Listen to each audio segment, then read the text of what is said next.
मेरे प्यारे छात्रों, सृजन क्लासेस के इस वीडियो लेक्चर में आप सभी का बहुत बहुत स्वागत है। हम लोग धातु और अधातु चैप्टर पढ़ रहे हैं, जिसके अंतर्गत हमने पिछले क्लास में आपको धातु के भौतिक और रासायनिक गुणों के बारे में बताया था और आज हम लोग अधातु के भौतिक और रासायनिक गुणों पर डिस्कस करते हैं। तो अधातु का जो पहला भौतिक गुण है वो है भौतिक अवस्था से संबंधित। तो अधातुएं जो है वह सामान्य ताप पर तीनों अवस्था यानी ठोस, द्रव और गैस तीनों में पाई जाती है। आपको ध्यान में होगा कि धातु जो है, धातु केवल ठोस अवस्था में पाया जाता है। हालांकि उसका एक अपवाद था पारा, जो धातु होते हुए भी द्रव अवस्था में पाया जाता है, लेकिन अधातु ठोस, द्रव और गैस तीनों अवस्था में पाया जाता है। ठीक है। और अधातु का एक अधातु पाया जाता है ब्रोमीन, जो द्रव अवस्था में पाया जाता है। वो चीज आप याद रखिएगा। दूसरा है चमक। तो धातु में तो विशेष चमक होता था, लेकिन अधातु में कोई विशेष प्रकार का चमक नहीं होता। इसका एक अपवाद है, एक दो, जिसमें से एक है आयोडीन और दूसरा है ग्रेफाइट। ये दोनों अधातु हैं, लेकिन फिर भी यह चमकते हैं। ये दोनों अपवाद है। तीसरा है चालकता। चालकता तो अधातुएं जो है, अधातुएं उष्मा और विद्युत का कुचालक होता है। क्या होता है? कुचालक। केवल एक अधातु ग्रेफाइट है। हालांकि ग्रेफाइट एक कार्बन का ही अपरूप है। तो यही केवल एक ऐसा अधातु है जो अधातु रहने के बाद भी इससे विद्युत धारा प्रवाहित होती है, मतलब यह सुचालक है। ऐसे जनरली अधातुएं क्या होती है? विद्युत और उष्मा का कुचालक होती है। तो अधातुएं उष्मा और विद्युत का कुचालक होती है। अपवाद हो गया ग्रेफाइट। नेक्स्ट है ध्वनि।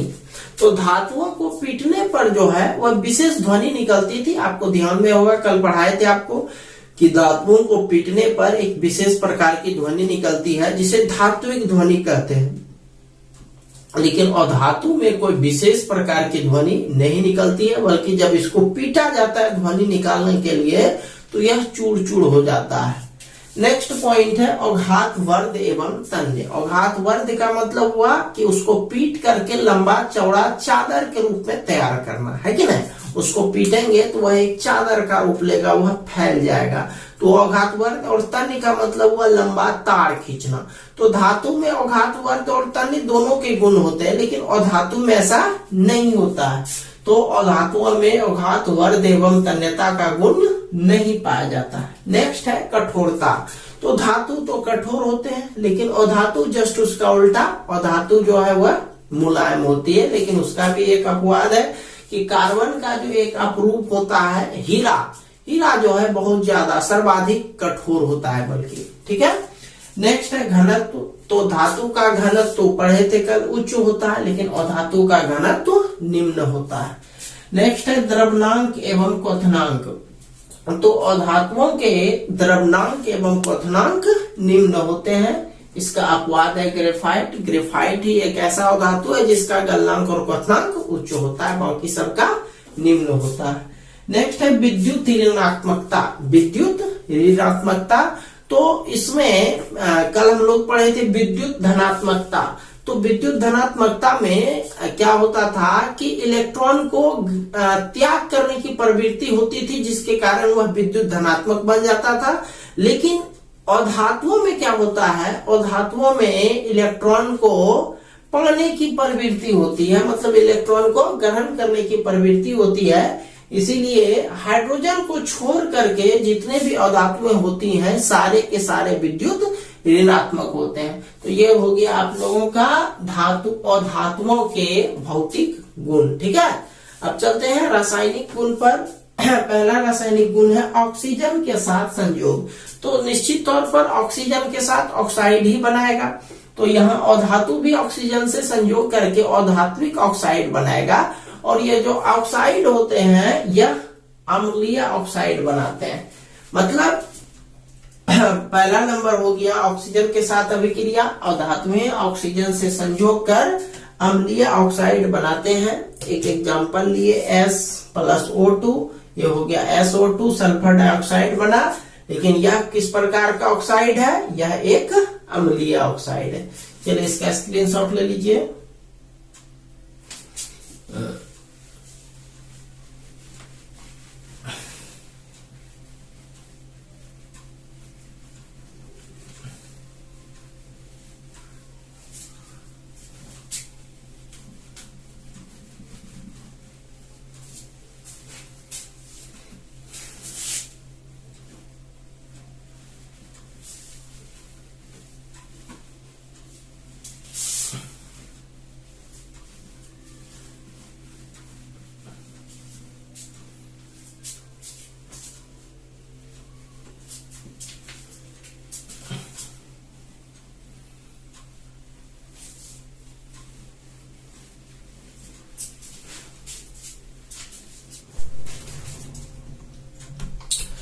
नेक्स्ट चलते हैं क्लोरीन के साथ अभिक्रिया।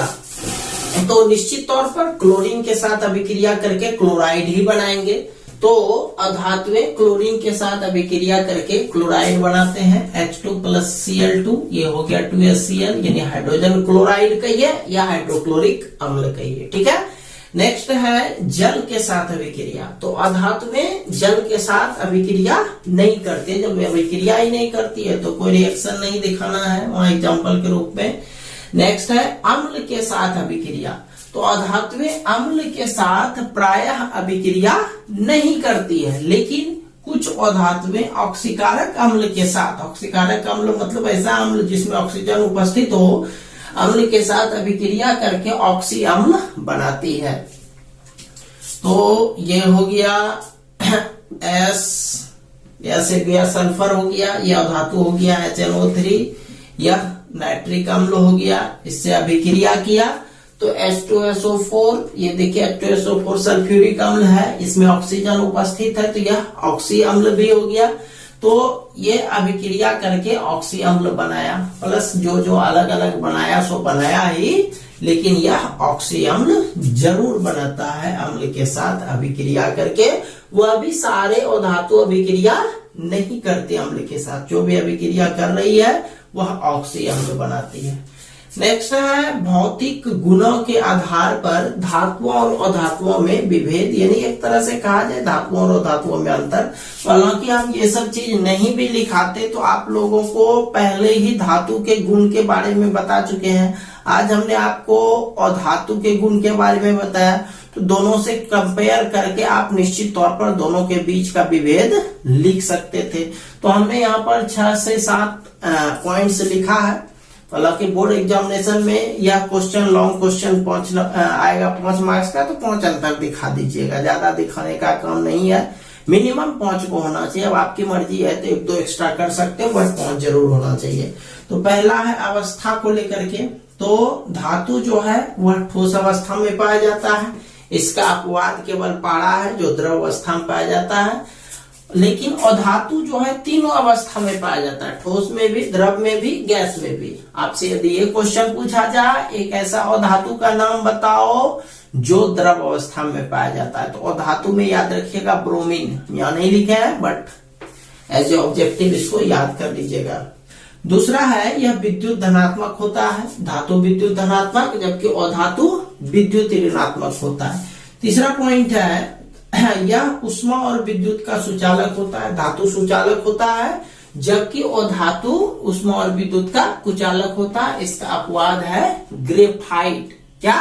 ग्रेफाइट। ग्रेफाइट एक ऐसा धातु है, अधातु है जो ऊष्मा और विद्युत का सुचालक है, जबकि जनरली कुचालक होते हैं, लेकिन यह अपवाद में आता है।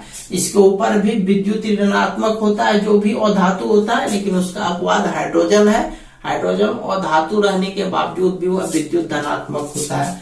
नेक्स्ट पॉइंट है यह अघातवर्ध एवं तन्य होते हैं, जबकि अधातु अघातवर्ध और तन्य नहीं होते हैं। अघातवर्ध और तन्य हम कितना बार समझा चुके हैं। नेक्स्ट पॉइंट है इसका घनत्व उच्च होता है, जबकि अधातु का घनत्व निम्न होता है, कम होता है। धातु में एक विशेष प्रकार की चमक होती है और अधातु में विशेष प्रकार की चमक नहीं होती है। हाँ, कुछ अपवाद है जैसे आयोडीन और ग्रेफाइट, इस दोनों में एक विशेष प्रकार की चमक होती है, लेकिन जनरली तौर पर अधातु में कोई विशेष चमक नहीं होती है। नेक्स्ट पॉइंट है हथौड़े से पीटने पर इसमें एक विशेष प्रकार की ध्वनि निकलती है। आप जानते हैं कि धातु से एक विशेष प्रकार की ध्वनि निकलती है जिसको धात्विक ध्वनि कहते हैं या धातुई ध्वनि कहते हैं। तो धातु को पीटने पर इससे विशेष प्रकार की ध्वनि निकलती है, लेकिन अधातु को यदि आप हथौड़ा से पीटेंगे तो वह चूर चूर हो जाएगा, यानी उससे कोई विशेष प्रकार का ध्वनि नहीं निकलेगा। ठीक है, तो ये आपका 7 पॉइंट्स था जो दोनों के बीच विभेद हम लिखे हैं। ठीक है, इसका एक स्क्रीनशॉट ले लीजिए अच्छे से। चलिए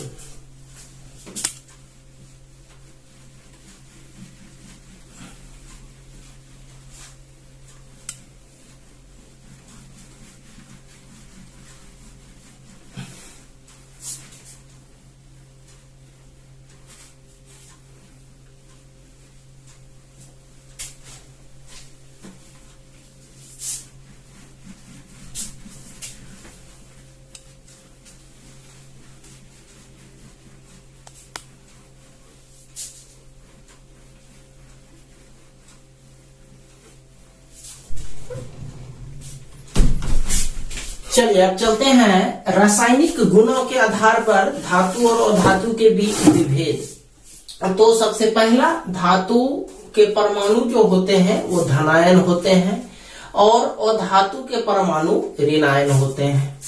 दूसरा, धातुओं के ऑक्साइड भास्मिक होते हैं जबकि अधातुओं के ऑक्साइड अम्लीय होते हैं। ये सब चीज हम लोग पहले भी पढ़ चुके हैं। तीसरा, धातुएं तनु अम्ल से संयोग करके हाइड्रोजन गैस मुक्त करती है। तो हालांकि हम यही समझते हैं कि हाइड्रोजन गैस हर स्थिति में मुक्त नहीं होगा, बल्कि हाइड्रोजन गैस को मुक्त करने के लिए यह आवश्यक है कि वह जिस धातु के साथ भी अभिक्रिया करेगा उस धातु का स्थान निश्चित तौर पर हाइड्रोजन के ऊपर होना चाहिए सक्रियता श्रेणी में, तभी वह हाइड्रोजन को विस्थापित कर पाएगा, तभी हाइड्रोजन गैस बनेगा। तो खैर, धातुएं तनु अम्ल से संयोग करके हाइड्रोजन गैस मुक्त करती है, Zn plus H2SO4, ZnSO4 plus H2। और अधातुएं सामान्यतः जो है वह तनु अम्ल से अभिक्रिया नहीं करती है।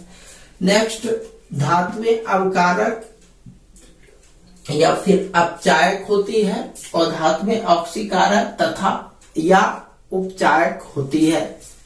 नेक्स्ट है सक्रियता श्रेणी, जिसका डिस्कस हम लोग बहुत पहले भी कर चुके हैं, हालांकि ये सब चीज क्रम आपको नहीं बताया गया है। तो सक्रियता श्रेणी क्या है कि सक्रियता श्रेणी एक प्रकार का तत्वों का एक सीरीज होता है जिसमें जिन तत्वों का स्थान जितना ऊपर होता है वह उतना ही अधिक अभिक्रियाशील होता है। ठीक है, तो वही है विस्थापन अभिक्रिया के आधार पर धातुओं को उनकी घटती हुई अभिक्रियाशीलता के क्रम में एक उदग्र स्तंभ में सजाया गया है जिसे धातुओं की सक्रियता श्रेणी कहा जाता है। यह श्रेणी इस प्रकार है। इस श्रेणी में हम जितना भी तत्व लिखे हैं ये ध्यान रखिएगा कि जो सबसे पहले लिखा हुआ है सबसे ऊपर है वह सबसे अधिक अभिक्रियाशील है और जो सबसे नीचे है वह सबसे कम अभिक्रियाशील है। आप लोग जानते होंगे कि सोना हो, चांदी हो या फिर प्लेटिनम हो, ये सारे चीज स्वतंत्र अवस्था में पाया जाता है, यह बहुत ही कम अभिक्रियाशील होते हैं। तो सबसे पहले लिथियम, पोटेशियम, सोडियम, कैल्शियम, ये सब जो है जैसे जैसे नीचे जा रहा है इसका क्रम जो है मतलब अभिक्रियाशीलता जो है वो घटते जा रहा है। Magnesium, aluminium, zinc, ferrum, SO3 हो गया, PB प्लम्बम हो गया, hydrogen, copper, hydrargyrum, Ag argentum, Au सोना, औरम, PT प्लेटिनम। ठीक है, तो ये सब नाम आप लोग याद रख लीजिएगा। ठीक है, चलिए इसका एक स्क्रीनशॉट ले लीजिए अच्छे से। चलिए ठीक है, तो आज इतना ही रहने देते हैं। मिलते हैं हम लोग कल एक नए वीडियो लेक्चर के साथ। तब तक के लिए आप सभी का बहुत बहुत धन्यवाद।